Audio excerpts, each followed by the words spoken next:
जननी श्री श्री बरमा परम पूज्य पाद श्री श्री बरदा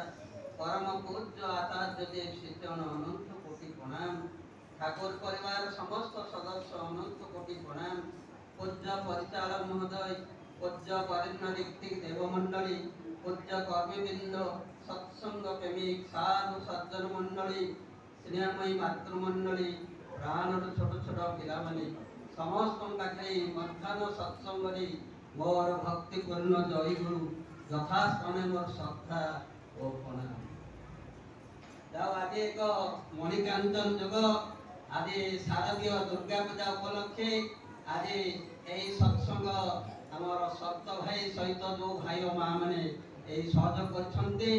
सर्वप्रथम से परम दयाल से प्रार्थना रखे परम दयाल समस्त जीवन निष्ठपथ जीवन लाभ कर उपस्थित होता समस्त गुरु भाई और माँ मानकर तथा सहर समस्त जीवन सुख शांति मंगल हो यह परम पिता निकट में प्रार्थना करें। आसतु आज ये शारदीय दुर्गा पूजा उपलक्षे आज आम समस्ते दुर्गा पूजा करुचु ये माँ दुर्गा ये 10 हाथ से स्वामी संसार 10 दिग रक्षा करता से 10 भुजा दुर्गा आज आम समस्ते दुर्गा पूजा करुचु समस्ते राम को पूजा करुचु केते जन से राम भरी आम पुत्र हेचु। आसतु से खाया चाहिए जे प्रत्येक घरे अनुकूल चंद्र जन्मग्रहण करू प्रत्येक घरे एक देव मंदिर हो प्रत्येक घरे एक वैकुंठपुर हो यह उद्देश्य से खाया दीप जीवन किंतु ताहा आज ये पूर्व मास धरिक मास धरिक श्रावण परिक्रमा आज मात्र शून्य आज तापर भाद्रव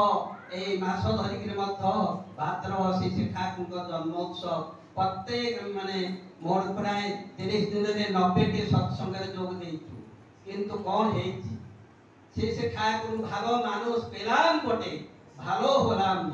आमने भल मनीष पाइले किंतु भल हेलेनी से ठाकुर कहते स्कूल को गले ताको छात्र कह जाए नहीं आ मंत्र नेले शिष्य हुए नहीं तो प्रत्येक शिष्यर कर्तव्य से गुरु को लक्ष्य करी तालिबा प्रत्येक छात्र कर्तव्य से गुरु को लक्ष्य करी तालिबा ताहाले निश्चिंत आम जीवन देखि डेवलपमेंट हबो से ठाकुर एक आचार्य परंपरा सृष्टि करिसंते तो आचार्य जेतेबेले जहा निर्देश दिए ताय हमको मानिबा होची से ठाकुर मानिबा से आचार्य देव को मानिले ठाकुर को मानिबा हबो आ जदि मु आचार्य को मानिले नाही